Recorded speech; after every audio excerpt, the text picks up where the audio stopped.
The Washington Post has a feature today on former Texans left tackle Laremy Tunsil. Adam Kilgore wrote it.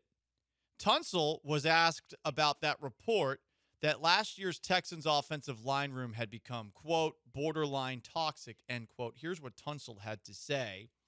It did make me feel a way because our room wasn't like that.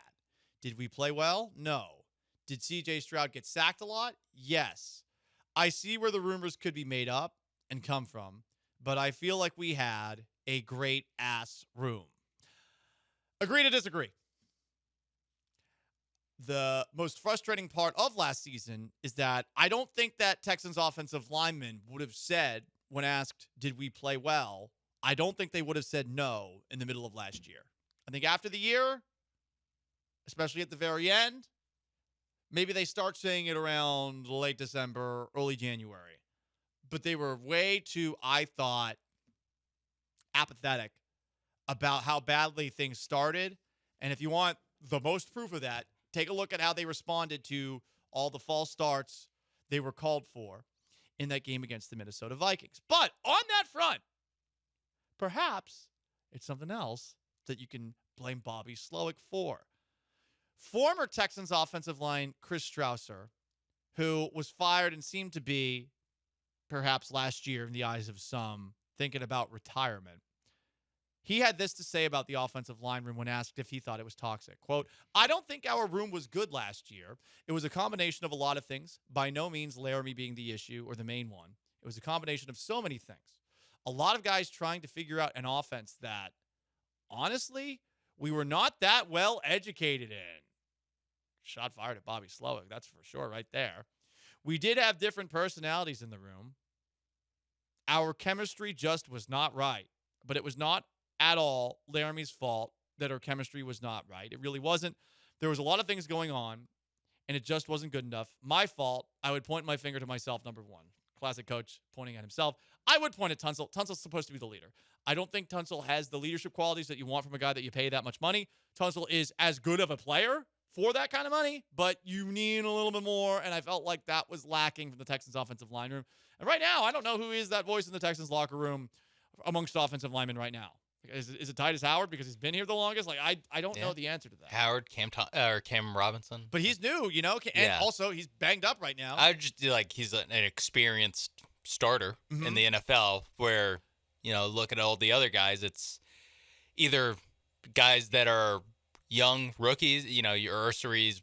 I mean, probably not Blake Fisher. Definitely not Blake Fisher. Yeah. And then it's Jared Patterson, Drew Scruggs. Like it's there's not a lot of like established Jake Andrews, like established, like longtime NFL like starter who got regular playing time. It's Laken those Tomlinson two guys. and Cam Robinson. And people have been talking up Laken Tomlinson this offseason. And on one hand, good.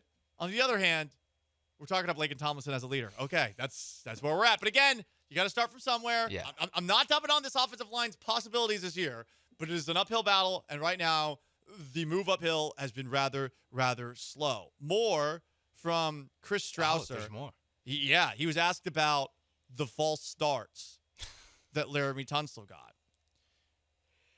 Said Strausser, quote, he tried to get better at it. We definitely did have a different cadence than what he was used to. I think he would say it was not that offensive tackle friendly. It took him a while both years to get used to it. End quote. Okay, I can understand that, but he had 2 years. Yeah. Tunsil was worse in the second year than he was in the first year. Yeah. And you can blame the cadence all you want, but you should adjust more quickly than that. Yeah. And you know what happens? You know what helps you adjust? Being there for the offseason. Yeah, I was going to say, hearing it in practice would have helped. Yeah. I mean, that's a way to get a head start on it at the very least. Again, I'm not trying to crucify Tunsil for this in the ways a lot of other people will. Strausser's defending a guy that he coached, and I do think that he is once again taking some shots at Bobby Slowik, saying, well, the cadence wasn't great. But Tunsil has always been a player that tries to get the best possible head start at tackle. I understand why a player would do that, but it has bit him in the ass a lot. He should have adjusted to this more quickly. Unless they completely change the cadence from year 1 to year 2, I don't think that he's got a lot of defense from this shield that Chris Strausser is trying to offer here. Yeah.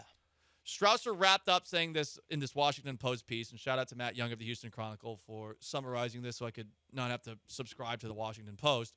Quote, I feel a little bit awkward being Mr. Positive on Laremy, but I think there's a little bit of a semi-negative vibe out there about Laremy. The guy's a great guy. The guy's a great player. I went in there. We were not very good for 2 years on the offensive line. I got fired, basically. I shouldn't have really good feelings, but I do have good feelings about Laremy. I feel very lucky I coached Laremy, end quote. Everyone has thought Laremy Tunsil is one of the best tackles in the league for a while. Being a great guy and a great player can still mean criticism. And I think for Tunsil, it's always been about the idea that he's Laremy, and I hate to say it in the most shock jock sports talk radio way I possibly can, but Tunsil, it never seemed like he cared as much about what the others were doing as much as what he was doing. When you're paid that kind of money and you are the established veteran on the offense, you have to be better there. And I think the Commanders are going to find that out the hard way with him now in Washington. I think it's going to be difficult.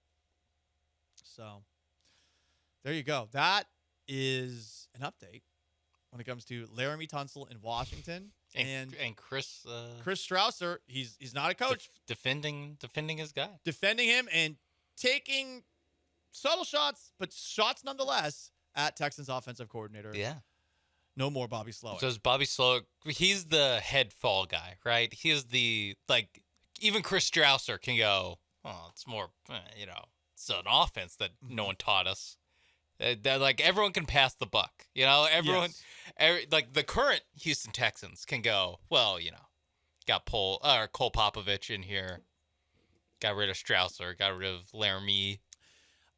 From what I know, We're going to have a swarm mentality on the offensive line. Popovich did not like Slowik, and I think Popovich was annoyed by Strausser's direction.